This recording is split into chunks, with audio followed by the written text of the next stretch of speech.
नमस्कार दोस्तों, coin stars channel में आपका स्वागत है। दोस्तों, एपिसोड नंबर 132 में आस्क कॉइन स्टार्स सीरीज के अंदर हमने आपसे आपके इम्पॉर्टेंट क्वेश्चंस जानने की कोशिश की थी। हमने आपको कहा था कि आप हमें ऐसे क्वेश्चंस पूछें, ऐसे सवाल पूछें जिसका संबंध ना ही सिर्फ आपसे हो, लेकिन उसका जवाब आपकी तरह आपके साथ साथ हजारों लाखों लोगों तक भी पहुंचे। मुझे खुशी है कि इस एपिसोड आस्क कॉइन स्टार्स के एपिसोड नंबर 132 में आपने बहुत अच्छा रिस्पांस दिया है और आपने सैकड़ों सवाल किए हैं। आपने ये जो ढेर सारे क्वेश्चंस पूछे हैं उसमें से हमने कुछ सिलेक्ट किए हैं जिसके जवाब ना ही सिर्फ आपको लेकिन आपके जैसे लाखों लोगों तक कई सालों तक हेल्पफुल होते रहेंगे। आपके इतने सारे सवालों में से हमने सिर्फ 18 सवाल ही चुने हैं और बहुत सारे सवाल हम यहाँ पर नहीं ले पाए हैं। लेकिन दोस्तों, उदास मत होइए, आपके ये सवाल वाजिब हैं और उसके जवाब भी आपको मिलेंगे। लेकिन इन सारे सवालों के जवाब हम आज यहाँ पर नहीं दे पाएंगे, लेकिन ये सारे सवालों के जवाब हमारे आने वाले एपिसोड्स के अंत में आपको जरूर एक के बाद एक देखने मिलेंगे। इसलिए हमारे आने वाले सारे एपिसोड्स आप देखते रहिए। उसमें हो सकता है कि आपका नाम, आपकी कमेंट और आपके प्रश्न भी वहां आ जाएं। इसके साथ साथ आपके सवालों के जवाब भी आपको वहीं मिलेंगे। तो दोस्तों, आइए देखते हैं आज वो 18 सवाल जिनके जवाब आप बहुत बेसब्री से इंतजार कर रहे हैं और जो जवाब लाखों लोगों को तक पहुंचने वाले हैं और उन्हें कई सालों तक काम आने वाले हैं। आइए तो लेते हैं एक के बाद एक सारे सवाल और हमारे जवाब।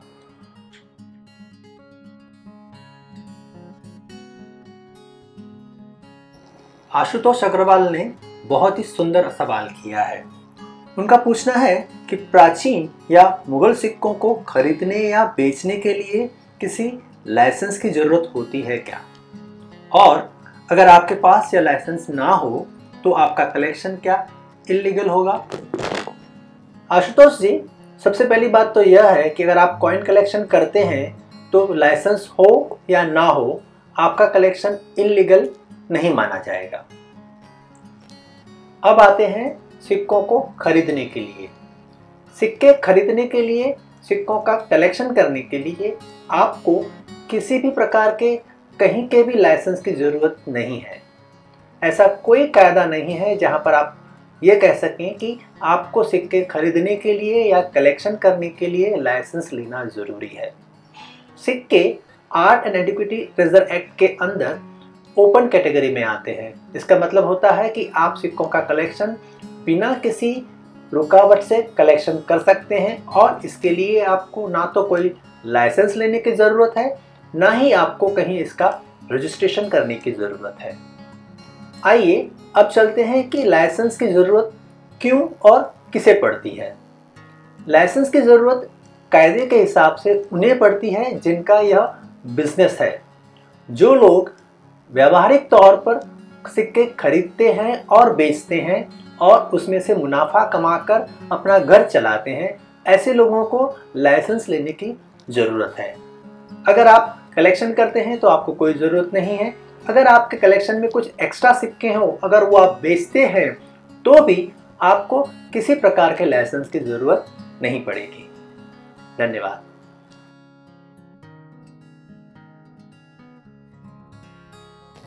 नोएडा से ABC आपके भाई का चैनल के विशाल शेख ने काफ़ी अच्छा प्रश्न किया है। विशाल जी ने सवाल पूछा है, वह सवाल लाखों कॉइन कलेक्टर्स का भी है। विशाल जी कहते हैं कि उनके UNC सिक्के 1 महीने बाद ही अपना कलर या लस्टर घुमा रहे हैं और UNC नहीं लगते हैं, और ऐसा ना हो उसके लिए क्या करना चाहिए। विशाल शेख जी, UNC सिक्कों का लस्टर कम होने का 3 कारण होते हैं। पहली वजह है आपके शहर की आबोहवा। हवा में रहने वाले नमक के कारण सिक्कों का खराब होना लाजमी है। अगर आप दरिया किनारे रहते होंगे तो आपको पता होगा कि आपके चांदी के सिक्के और गहने काले हो जाते हैं। इसलिए हवा के खराब असर से बचने के लिए सिक्कों को अच्छी तरह पैक रखना चाहिए, जिससे बाहर की हवा कम से कम अंदर हो और वो सिक्के कम से कम खराब हो। यूएनसी सिक्कों को खराब होने की सबसे बड़ी दूसरी वजह है चालू क्वालिटी के होल्डर और एल्बम्स। पैसे बचाने के लिए हम सस्ते वाले कॉइन होल्डर और कॉइन एल्बम खरीदते हैं, लेकिन ऐसे सस्ते वाले एल्बम्स के अंदर पीवीसी प्लास्टिक होता है, जिसके अंदर एक केमिकल होता है जो कुछ ही दिनों में सिक्कों के साथ मिलने से सिक्कों पर चिपक जाता है और वह सिक्के चिपचिपे होकर लस्टर गंवा देते हैं। इसलिए अब जब भी कॉइन होल्डर और कॉइन एल्बम खरीदें, तब आप ऐसे पीवीसी फ्री वाले ही एल्बम खरीदें। और आखिरी में तीसरी वजह है हम सिक्कों को कैसे रखते हैं। सामान्यतः हम सिक्कों को होल्डर में लगाकर एल्बम में रखते हैं। एल्बम में यह होता है कि एक के ऊपर एक इस तरह से 10 से 12 शीट्स में 200 से 240 सिक्के रखते हैं। लेकिन आप यह देखिए कि जो यूएनसी सिक्का सबसे नीचे के पन्ने पर है, उस पर कितना वजन पड़ रहा है। इस वजह से यूएनसी सिक्का धीरे धीरे घिसता चला जाता है और उसकी कीमत कम होती जाती है। तो इन सारे कारणों की वजह से आपके यूएनसी सिक्के खराब होते जाते हैं और उनका लस्टर भी कम होते जाता है। थैंक यू विशाल जी, आपके सवाल बहुत ही सुंदर थे और इस वजह से लाखों कलेक्टर्स ऐसे हैं जिनको ये सारे सवाल रहे हैं और उन्हें आज इन सवालों के सही जवाब मिलेंगे। थैंक यू विशाल। 5 रुपए के 1996 के second international crop science Congress के सिक्के 2 बार छपे थे। इन महंगे सिक्कों का मिंटेज था सिर्फ 11,000 सिक्के। जोधपुर से आमिर हुसैन जानना चाहते हैं कि यह 11,000 का मिंटेज दोनों बार का है या सिर्फ एक बार का है। आमिर हुसैन जी, यह जो 11,000 का मिंटेज है वह सिर्फ पहली बार जब सिक्के डाले गए थे तब का है। यह सिक्के जब दूसरी बार डाले गए थे उस वक्त कितने डाले गए थे उसके आंकड़े अभी तक मिले नहीं हैं। आमिर हुसैन जी, आप यह भी जानना चाहते हैं कि इन सिक्कों में ज्यादा वैल्यू कौन से सिक्कों की है, जनरल सर्कुलेशन वाले सिक्के या यूएनसी सेट वाले सिक्के। आमिर हुसैन जी, यह सिक्के यूएनसी सेट में पब्लिक के लिए कभी नहीं बनाए गए थे, किंतु यह यूएनसी सेट सिर्फ वीआईपी यूएनसी सेट है। इसलिए ऐसे वीआईपी यूएनसी सेट के सिक्कों की कीमत हमेशा ज़्यादा रहेगी। मुझे आशा है कि आपको आपके सवालों का जवाब मिल चुका होगा। थैंक यू आमिर हुसैन जी। अगला सवाल है भारती भानुशाली का। उनका कहना है कि उनके पास पुराने नोट और सिक्के हैं, वो कब बेचे और कहाँ बेचे। दोस्तों, इस तरह के सैकड़ों सवाल हमें कमेंट्स में आते रहते हैं, लेकिन ये बहुत ही वेग सवाल है, क्योंकि आप कहते हैं कि आपके पास पुराने सिक्के और नोट हैं, तो पुराने मतलब कितने पुराने, कौन सी धातु के, कॉमन है, रेयर है, चिल्लर है कि क्या है। तो इस तरह अगर आपके पास पुराने सिक्के हैं तो वो बिकेंगे ही, ये कोई ज़रूरी नहीं है। हम हर बार कहते आए हैं कि सिक्के वही बिकते हैं जो रेयर होते हैं, महंगे होते हैं। सिर्फ पुराना है इसलिए महंगा है ऐसा नहीं होता है। थैंक यू भारती भानुशाली जी। अगला सवाल है चंद्रवदन सोनी का। चंद्रवदन जी ने कुछ ही दिनों पहले कॉइन कलेक्शन शुरू किया है। उन्हें यह पता नहीं है कि कौन से सिक्के कलेक्ट करने चाहिए, कौन से रेयर होते हैं ये कैसे पता चलेंगे, और यूएनसी सिक्के किसे कहते हैं। चंद्रवदन जी, यूएनसी का मतलब होता है अनसर्कुलेटेड, एक ऐसा सिक्का जो कभी सर्कुलेशन में आया ही नहीं है। मतलब कि वह ऐसा सिक्का है जो अभी अभी छपा है मिंट में, और मिंट के बाहर आते ही किसी सिक्का संग्रह के कलेक्शन में जाता है।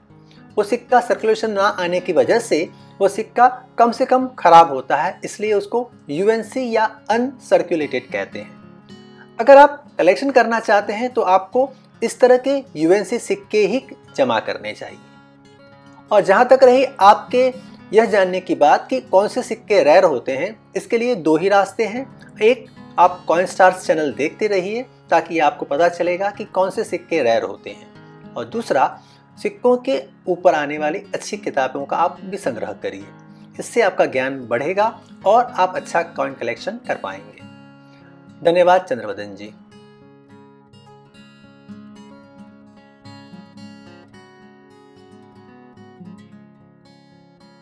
अगला सवाल है देवेंद्र खांडेपारकर जी का। देवेंद्र जी का प्रश्न है कि भारत की नोटों पर सिर्फ महात्मा गांधी का ही चित्र क्यों होता है, बाकी नेताओं का चित्र क्यों नहीं होता है। देवेंद्र जी, भारत की नोट और सिक्कों पर किसका चित्र होना चाहिए किसका नहीं होना चाहिए, इसका निर्णय सिर्फ भारत की सरकार करती है। और जहां तक महात्मा गांधी की बात है, जैसे आप जानते ही महात्मा गांधी भारत के राष्ट्रपिता हैं और उनकी लेवल का कोई और इतना बड़ा नेता है ही नहीं, इसलिए महात्मा गांधी का भारत की नोटों पर होना लाजमी है। लेकिन जहां तक दूसरे बड़े नेताओं की बात है, भारत सरकार कई सालों से यह प्रयत्न कर रही है कि दूसरे महान नेता जैसे कि सुभाष चंद्र बोस, सरदार वल्लभ भाई पटेल और बाबा साहेब आम्बेडकर के चित्र भी भारत की नोटों पर आए, लेकिन अब तक इसके ऊपर कोई फाइनल निर्णय नहीं किया गया है। जैसा ही यह निर्णय होता है, हमें और बड़े नेताओं के चित्र भी भारत की नोटों पर देखने मिलेंगे। थैंक यू देवेंद्र जी। 7वां प्रश्न देवीदास जी का है। उनका पूछना है कि अगर उन्हें सिक्कों की दुकान बनानी हो तो उसके लिए कोई स्पेशल परमिशन लेनी पड़ेगी या नहीं। देवीदास जी, इस प्रश्न का उत्तर मैंने आशुतोष अग्रवाल के प्रश्न में ही दे दिया है, लेकिन आपको यहाँ मैं फिर से कह दूं कि अगर सिक्कों की दुकान अगर आपको बनानी है तो इसके लिए आपको आर्ट एंड एंटिक्विटी एक्ट के तहत लाइसेंस लेना बहुत ही ज़रूरी है। इसके बगैर आप दुकान नहीं कर सकते हैं। Thank you. भागलपुर जिले के कृष्णा टिब्रेवाल यह प्रश्न पूछते हैं कि क्वार्टर रुपी यानी 4 आना के जो सिक्के आते हैं उसमें फुल चांदी के और आधी चांदी के सिक्के होते हैं, तो इसमें कैसे पता चलेगा कि कौन से सिक्कों में पूरी चांदी है और कौन से सिक्कों में आधी चांदी है। कृष्णा जी, इसका सबसे आसान तरीका यह है कि 1939 तक जितने भी सिक्के बने थे उन सारे सिक्कों में 100% चांदी होती है और 1940 और उसके बाद के जितने भी सिक्के बने हैं उन सब में 50% चांदी होती है। इस जानकारी से आपको पता चलेगा कि आपके पास जो सिक्के हैं वह आधी चांदी वाले हैं या पूरी चांदी वाले हैं। Thank you Krishna ji. MR, इनका प्रश्न है कि आम चलन के जो रेयर सिक्के होते हैं वो आप लोग क्यों नहीं खरीदते हैं। MR जी, यह 2 चीज़ों पे डिपेंड करता है। पहली बात तो यह है कि जो सिक्का आपके पास है या आम चलन में से जो आया है उसकी कंडीशन कैसी है। मोस्टली यह होता है कि जो सिक्के कलेक्शन करते हैं वो यूएनसी सिक्के खरीदते हैं, इसलिए अगर यूएनसी सिक्का रहा तो जल्दी से बिक जाएगा, लेकिन अगर वो थोड़ा घिसा रहा तो जल्दी से बिकेगा भी नहीं और उसके पूरे पैसे भी नहीं आएंगे। और दूसरी बात यह भी है कि आप अगर वो सिक्का बेचने जाते हैं तो सामने वाले के पास वो सिक्का है या नहीं। अगर किसी डीलर को आप सिक्का बेचने जाते हैं और उसके पास ऑलरेडी ऐसे 50 सिक्के होंगे तो वो आपका सिक्का नहीं खरीदेगा, क्योंकि उसके पास ऑलरेडी 50 सिक्के हैं और उसे वह सिक्का बेचना है, तो वो नया सिक्का लेकर क्या करेगा। इसलिए यह होता है कि कई बार आपके सिक्के जल्दी से नहीं बिकते हैं, लेकिन इसका मतलब यह नहीं है कि आपके रेयर सिक्के कभी बिकेंगे ही नहीं। रेयर सिक्कों को बेचने का एक सही और आसान तरीका है जिसमें आपको कुछ पैसे नहीं देने होते हैं, वह है कॉइन की प्रदर्शनी। कॉइन एग्जीबिशंस में आप जाइए और वहाँ सब लोगों को दिखाइए और जो सबसे अच्छा दाम दे उसे आप डायरेक्ट बेच दीजिए। उसमें ना तो आपको किसी को फीस देनी है, ना ही आपको रजिस्ट्रेशन करवाना है और ना ही आपको किसी को कुछ पैसे देने हैं। थैंक यू एमान जी। देहरादून के मान सिंह नेगी कॉइन स्टार्स के शुरू से ही सब्सक्राइबर, व्यूअर और फैन रहे हैं। इतनी अच्छी जानकारी देने के लिए उन्होंने कॉइन स्टार्स का आभार भी माना है और इसके साथ उन्होंने प्रश्न पूछा है कि म्यूल सिक्कों के ऊपर कोई ऐसी किताब है जहां पर इन्हें काफ़ी सारी जानकारी जल्दी से मिल जाए। नेगी जी, आपने काफ़ी अच्छा क्वेश्चन किया है। इस तरह के म्यूल सिक्कों पर काफ़ी डिमांड भी है, कई लोग उसका कलेक्शन भी करते हैं और बहुत सारे लोग म्यूल कॉइन्स के बारे में जानना भी चाहते हैं। हमारे आने वाले एपिसोड्स में म्यूल कॉइन्स की जानकारी भी हम आपको देते रहेंगे। लेकिन जहाँ तक आपने किताब की बात की है, आपके लिए हमने स्पेशल ये एक छोटा सा वीडियो बनाया है ताकि आपको और आप जैसे हज़ारों लोगों को यह जानने को मिले कि म्यूल सिक्कों पर कौन सी किताब आती है और उसमें क्या क्या किस तरह की जानकारी होती है। तो ये वीडियो आपके लिए है, इसे ज़रूर देखिए।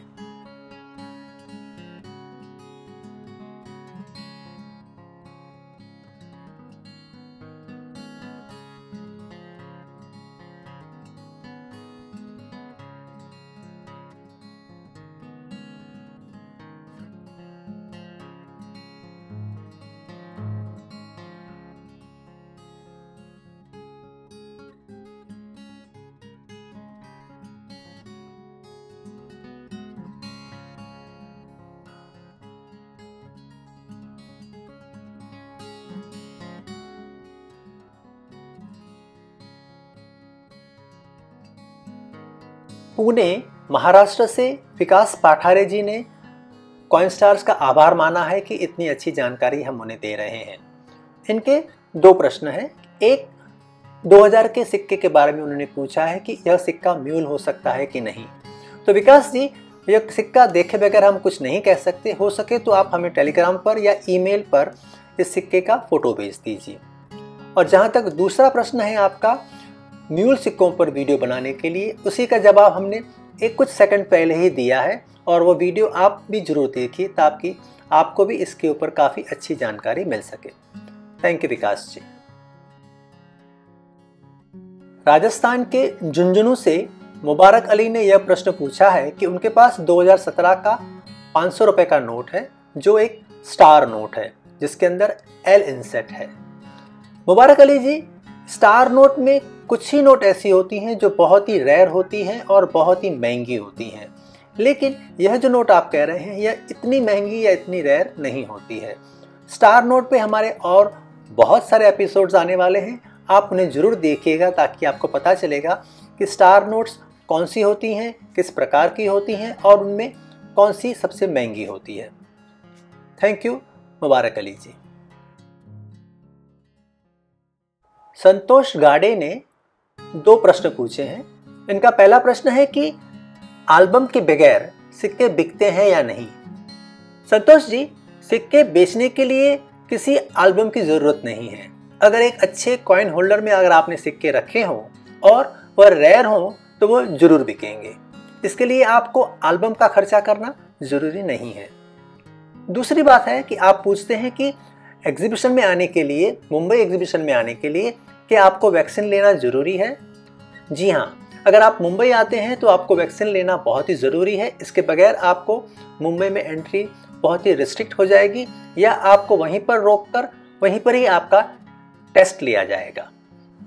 इसलिए ज़रूरी है कि आप वैक्सीन के दोनों डोज लेकर मुंबई आएँ या फिर मुंबई आने से पहले आप नेगेटिव RT-PCR टेस्ट करवा लें ताकि यहाँ पर आने के लिए आपको कोई दिक्कत न हो और आप आसानी से मुंबई एग्जीबिशन का मज़ा ले सकें।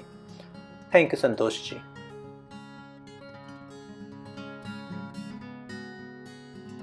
देवास से शकीर शाह पूछते हैं कि उनके पास इंदिरा गांधी का 1 रुपये का स्मारक सिक्का है, क्या वह 1 रुपये का सिक्का असली है या नहीं। शकीर जी, 1 रुपये का इंदिरा गांधी का सिक्का भारत सरकार ने कभी बनाया ही नहीं है। इंदिरा गांधी के 2 सिक्के चलन में आए थे, एक 50 पैसे का सिक्का और एक 5 रुपये का सिक्का। इसके अलावा 1 रुपये के जो सिक्के मिलते हैं वह भारत सरकार ने नहीं बनाए हैं, पर यह सिर्फ चीटिंग के लिए या तांत्रिक लोगों ने बनाए हैं ताकि लोगों को गुमराह करके उनसे पैसे ऐंठ सकें। तो इस तरह के अगर आपके पास सिक्के हों तो वो कभी बिकेंगे नहीं और ना ही आप ऐसे सिक्कों के कुछ भी पैसे दीजिए। यह सिर्फ चीटिंग के लिए, फ्रॉड करने के लिए ही सिक्के बनाए गए हैं। आप इसमें प्लीज़ मत पड़िए, आपके काम का ये सिक्का नहीं है। यह 15वां क्वेश्चन शराफत शाह का है। उनका कहना है कि उनके पास पुराने नोट और सिक्के हैं और उन्हें बेचने हैं, तो कृपया किसी जेन्युइन बायर का कॉन्टैक्ट नंबर दीजिए। शराफत जी, आपके यह जो प्रश्न है, ऐसे प्रश्न हमें हज़ारों बार कमेंट्स में और व्हाट्सएप पर आते रहते हैं, लेकिन यह प्रश्न सही प्रश्न नहीं है। पहली बात तो यह है, जैसे मैंने पहले भी बताया है, कि अगर आपके पास पुराने नोट और सिक्के हैं तो मतलब नहीं कि यह सिक्के बिकेंगे ही, क्योंकि सभी के पास लाखों करोड़ों की संख्या में पुराने नोट और सिक्के होते हैं और यह सारे सिक्के लाखों और करोड़ों की संख्या में छापे जाते थे। इसलिए इन नोटों का, इन सिक्कों का सप्लाई बहुत ही ज़्यादा होता है, इसकी डिमांड से बहुत कई गुना ज़्यादा। इसलिए यह सिक्के कभी बिकेंगे नहीं। सिक्के और नोट वही बिकेंगे जो रेयर हैं, महंगे हैं और जिन्हें हम यहाँ कॉइनस्टार्स चैनल में दिखाते हैं। सिर्फ वही रेयर और महंगे सिक्के बिकेंगे। इसके अलावा जो चलनी सिक्के हैं, जो चिल्लर सिक्के हैं, वो कभी बिकेंगे नहीं और ना ही आपको उसके कुछ ज़्यादा पैसे मिलेंगे और ना ही वह सिक्के बेचने के लिए आप किसी को कुछ ज़्यादा पैसे दीजिए, कोई फीस दीजिए या रजिस्ट्रेशन चार्जेस दीजिए। वह सब फ्रॉड होगा, आपसे पैसे ले लेंगे लेकिन आपके सिक्के कभी बिकेंगे नहीं। तो इसलिए इन चीज़ों में आप मत पड़िए। सिर्फ आप यही देखिए कि आपके पास जो पुराने नोट और सिक्के हैं वो हमारे बताए हुए रेयर और नोट सिक्के हैं या नहीं, बस इतना ही आपको देखना है।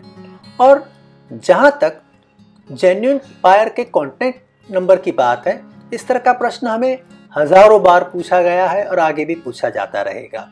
दोस्तों, कोई भी जेन्युइन बायर कभी भी 100 रुपए की चीज़ के 500 रुपए नहीं देगा। कोई भी जेन्युइन बायर रहेगा वो 100 रुपए के आपको 100 रुपए ही देगा। वह जेन्युइन बायर आपको क्यों ज़्यादा पैसा देगा जबकि वह सिक्का उसे कम पैसों में कहीं और से मिल रहा है? तो कोई भी जेन्युइन बायर ज़्यादा पैसा मार्केट से की कीमत से ज़्यादा पैसा कभी नहीं देने वाला है। और दूसरी बात, जेन्युइन बायर कभी भी अपना कॉन्टैक्ट नंबर कहीं किसी को नहीं देगा, क्योंकि अगर वो देता है तो उसको हर रोज़ हज़ारों फ़ोन आते रहेंगे और ना ही वो अपना काम कर पाएगा और ना ही वो सारे सिक्के खरीद पाएगा। इसलिए अगर आप मानते हैं कि आपको कोई जेन्युइन बायर का नंबर कोई देगा तो वो गलत होगा। ऐसा जेन्युइन बायर का नंबर आपको मिलने वाला भी नहीं है और ना ही आपके चिल्लर सिक्के कभी बिकने वाले हैं। हाँ, अगर आपको आपके रेयर सिक्के बेचने हैं किसी भी चार्ज के बगैर, बिना चार्जेस, बिना फीस के बगैर, तो आप एक ही काम कर सकते हैं कि आप कॉइन एग्जीबिशंस में जाइए। वहाँ पर अगर आपके रेयर सिक्के रहेंगे तो वहाँ लोगों के स्टॉल्स होंगे, उन्हें दिखाइए। वहाँ पूरे भारत के सैकड़ों लोग आते हैं जिनका काम ही सिक्कों को लेना और बेचना है। अगर उनमें से जो आपको सबसे अच्छे पैसे ऑफर करे, आप उसको सिक्के बेचिए।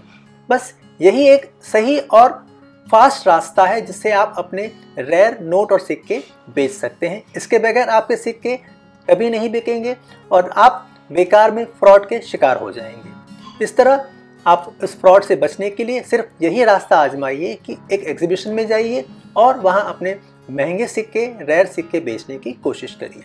इसके अलावा और कोई रास्ता नहीं है। थैंक यू शराफत जी। अगला प्रश्न है टॉनी कैपुनो का। उनका कहना है कि उनके पास 5 रुपए का मौलाना आज़ाद का सिक्का है जो हैदराबाद मिंट में छपा था। इस सिक्के पर उन्हें कई जगह पर पतली लाइन और कई जगह पर मोटी लाइन दिखती है और उन्हें लगता है कि यह एक एरर सिक्का है। तो टॉनी जी, पहली बात तो यह है कि इस तरह के आप और भी सिक्के देखिए जिसमें पता चलेगा कि ये इस तरह की थिन और थिक लाइंस दूसरे सिक्कों में आती है कि नहीं। और दूसरी बात यह है कि ये इस तरह की thin and thick lines are also possible due to the wear and tear of coin dice. So just make sure that whatever coins you have are the same or there are many differences also. But personally I don't think this is a very rare or a very rare coin. And as far as if you want to send the pictures of those coins, you can send me on email or send me on the Telegram. Thank you Tony ji. अगला प्रश्न चंद्रहास नारनोली जी ने पूछा है। उन्होंने एक Edward सातवे के सिक्के की फ़ोटो मुझे भेजी है। चंद्रहास जी, मैं अभी तक वो सिक्का ज़रा देख नहीं पाया हूँ, लेकिन मैं प्रॉमिस करता हूँ कि अगले नेक्स्ट एपिसोड में मैं आपका सिक्का देखकर उसके ऊपर मेरी कमेंट्स आपको बताऊँगा। थैंक यू चंद्रहास जी। आज का 18वां और आखिरी प्रश्न YK 2.0 ने पूछा है। वाईके जी का सवाल है कि एक अच्छा कॉइन कलेक्टर कैसे बना जा सकता है। जो नए कॉइन कलेक्टर्स होते हैं और जो कई सालों से कलेक्शन करते हैं उनके लिए कुछ टिप्स दीजिए। वाईके जी, सबसे पहली बात तो यह है कि अगर आप कॉइन कलेक्शन करते हैं, अगर आप नोट कलेक्शन करते हैं, तो आप ऐसी चीज़ें ही खरीदें जो अच्छे से अच्छी ग्रेड की हों, यूएनसी हो या एक्सट्रीमली फाइन कंडीशन की हो। इस तरह के सिक्के ही अप्रिशिएट होंगे और उनका अच्छा कलेक्शन बनेगा, और जब कुछ सालों के बाद आप उन सिक्कों को बेचेंगे तो आपको उसके अच्छे पैसे मिलेंगे। So always try to buy UNC और extremely fine coins and notes. और दूसरी बात, आप जब भी कोई नोट खरीदें या जब भी कोई कॉइन खरीदें, तो अगर वो डीलर कहता है कि ये 500 का है तो आप उसे 500 रुपये देकर खरीदें नहीं। आप थोड़ी कोशिश करिए यह जानने के लिए कि वो 500 का जो सिक्का मिल रहा है वो असल में 500 का है, 700 का है या सिर्फ 100 का है। तो थोड़ी मेहनत करिए यह जानने के लिए कि उस सिक्कों की, उन नोटों की सही कीमत क्या है। इससे आप अच्छा कलेक्शन कर पाएंगे और आपके जो वेस्ट ऑफ मनी होगा वो यहाँ पर बच जाएगा। इसके साथ साथ आपको यह भी देखना है कि आप जिससे खरीदें वह आपको उन सिक्कों की, उन नोटों की गारंटी देता है कि नहीं। एक चीज़ मैं आप सबको बताना चाहूँगा कि सिक्कों की दुनिया में एक नियम है, वह नियम है लाइफ टाइम गारंटी। इसका मतलब होता है कि अगर कोई डीलर आपको कोई सिक्का बेचता है तो पूरी ज़िंदगी तक वो आपको गारंटी देगा कि वह सिक्का सही है, जेन्युइन है, ओरिजिनल है। अगर कुछ सालों बाद यह पता चलता है कि वह सिक्का या वह नोट नकली है तो वह डीलर आपसे वापस लेने के लिए और आपको पूरे पैसे वापस देने के लिए बाध्य है। तो आप जिससे भी खरीदें, जब भी खरीदें, यह कोशिश करें कि उसके पास से आप यह लाइफ टाइम गारंटी लें। अगर आप ऐसा करेंगे तो आपके पैसे सुरक्षित रहेंगे और आप एक अच्छा कलेक्शन कर पाएंगे। इसके साथ साथ आप यह भी देखें कि आपके और आपके आसपास और कौन लोग हैं जो कॉइन कलेक्शन करते हैं। आप उनसे मिलिए, उनसे बातें करिए, उनके कांटेक्ट में रहिए, उनसे पूछिए कि आप जो खरीद रहे हैं वो सही है नहीं, या जो आप खरीद रहे हैं वो सही कीमत पे खरीद रहे हैं या नहीं। इसके साथ साथ अगर हो सके तो आप किसी एक्सपर्ट की सलाह लीजिए ताकि आपको पूरी गारंटी हो जाए कि आप जो सिक्का खरीद रहे हैं, आप जो नोट खरीद रहे हैं, वह सही दाम पर खरीद रहे हैं और वह जेन्युइन है। अगर आप इन चीज़ों का ध्यान रखेंगे तो आप बहुत ही अच्छा कॉइन कलेक्शन कर पाएंगे और आप एक यूनिक कॉइन कलेक्टर हो पाएंगे। और हाँ, लास्ट में यह भी बता दूं कि आपको कॉइन स्टार्स चैनल देखना भी ज़रूरी है ताकि आपको नई नई इन्फॉर्मेशन मिलती रहेगी। और जहाँ तक आपने पूछा है कि I think I didn't disturb you sir, नहीं जी, आपने मुझे कोई डिस्टर्ब नहीं किया है, क्योंकि ये तो मेरी फ़र्ज़ है कि जब मैं कहता हूँ कि आप मुझे प्रश्न पूछिए तो मैं ज़्यादा से ज़्यादा सवालों का आपको उत्तर दूँ। और आपका दूसरा प्रश्न है पीवीसी के ऊपर कि पीवीसी जो एल्बम में रहता है वो सिक्कों को डैमेज करता है कि नहीं। इसके ऊपर मैंने पहले ही जवाब दे दिया है, लेकिन फिर से एक बार एक शब्द में कह दूं कि पीवीसी सिक्कों के लिए दुश्मन है। अगर पीवीसी वाले होल्डर्स या फोल्डर्स आपके पास रहेंगे तो आपके सिक्के खराब होने वाले ही हैं। आप पीवीसी के होल्डर्स और पीवीसी के एल्बम मत खरीदिए। Thank you YK ji, thank you very much.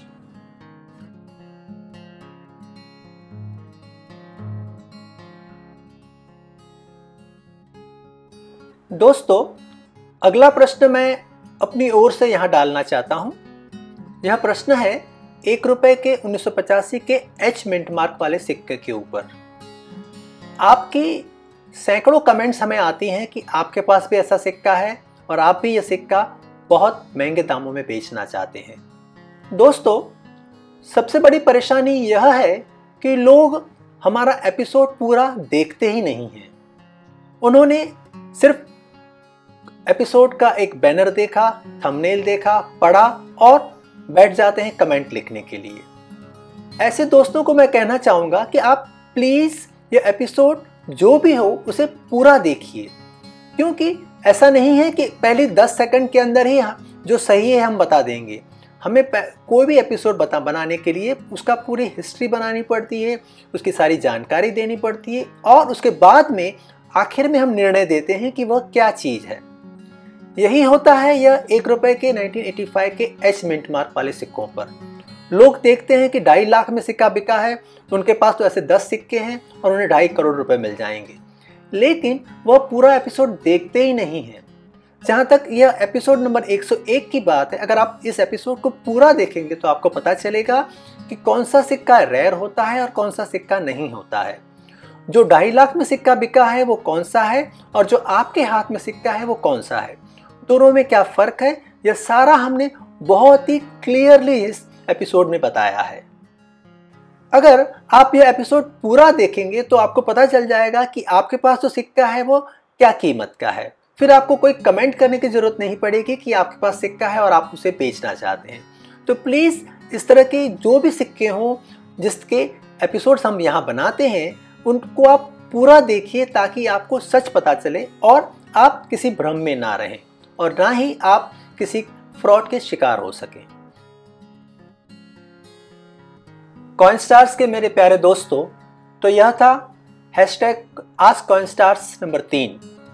इसमें हमने 18 क्वेश्चंस लिए हैं और यह क्वेश्चंस हमने जो हमने यहाँ लिए हैं वह ऐसे लिए हैं ताकि इसके जवाब ज़्यादा से ज़्यादा लोगों तक पहुँच सके और लाखों लोगों तक यह पहुँचकर एक सही मैसेज दे पाए, ताकि आप अच्छा कलेक्शन कर पाएँ, ताकि आप फ्रॉड से बच पाएँ और अगर आप सिक्के बेचते हैं तो आप उन्हें सही कीमत पर बेच सकें और अगर आप सिक्के खरीदते हैं तो आप उन्हें सही कीमत पर खरीदकर असली सिक्के खरीद सकें। कॉइनस्टार्स के इस आस्क कॉइनस्टार्स की सर्विस की वजह से हम कोशिश करते हैं कि आपको सही जानकारी मिले, फ्री जानकारी मिले और आप एक अच्छा कॉइन कलेक्शन कर पाएँ। दोस्तों, हो सकता है कि आपके कई सारे प्रश्न हम यहाँ पर नहीं ले पाए हैं, लेकिन मैं आपसे वादा करता हूँ कि हमारे आने वाले एपिसोड्स में एक के बाद हम सारे क्वेश्चंस आपके लेंगे और आपके उन सवालों के हम जवाब देते रहेंगे। लेकिन यह जितने भी जवाब आएंगे यह रेगुलर एपिसोड्स के आखिरी में आएंगे। यह जवाब रेगुलर एपिसोड के अंत में इसलिए रहेंगे ताकि जो मेन एपिसोड रहेगा उसका थीम, उसका ट्यून कहीं बीच में ख़राब ना हो और आखिर में आपको सारे जवाब भी मिल जाएं। इस तरह से हम अगले एपिसोड्स बनाएंगे। तो दोस्तों, हमारे आने वाले एपिसोड्स चाहे वो कॉइन्स पे हो, वाइल्ड लाइफ पे हो, हेरिटेज पे हो, हिस्ट्री पे हो या किसी और सब्जेक्ट्स पर हो, आप देखते रहिए और एंजॉय करते रहिए और आपके सवालों के जवाब भी पाते रहिए। थैंक यू दोस्तों, हम जल्दी से मिलेंगे फिर से बहुत ही जल्दी आने वाले आस्क कॉइनस्टार्स एपिसोड में और उसके पहले फिर से गिव अवे के एपिसोड के अंदर। थैंक यू दोस्तों, फिर मिलेंगे। दोस्तों, क्या आप चाहते हैं कि आपका नाम और आपकी कमेंट्स कॉइनस्टार्स के वीडियो में आए? आपको सिर्फ इतना करना है, कॉइनस्टार्स चैनल को सब्सक्राइब करिए, वीडियो को लाइक करिए और नीचे कमेंट सेक्शन में आपके विचार लिखिए। हम कोशिश करेंगे कि आपकी कमेंट्स हमारे आने वाले एपिसोड में आए। हम आपकी सारी कमेंट्स पढ़ते हैं।